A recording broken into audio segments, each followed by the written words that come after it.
Hi, I'm Scott from Sharky's Fuller and Greenhouses. Each weekday we've been taking you live from our greenhouses at 10 a.m. to give you tips and tricks on your plants and flowers. This coming Monday we're going to talk about something very important, and that's going to be the topic of soil. Soil is absolutely critical. Having the right soil that you will have success in your garden and in your hanging baskets and in containers. And we're going to, are you kidding me?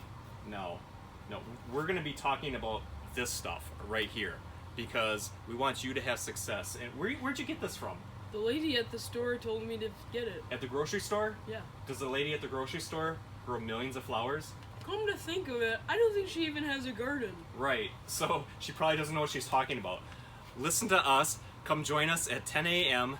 Central Time, Monday morning. We're going to be talking about soil and what you should be using so that you have a great success this coming spring.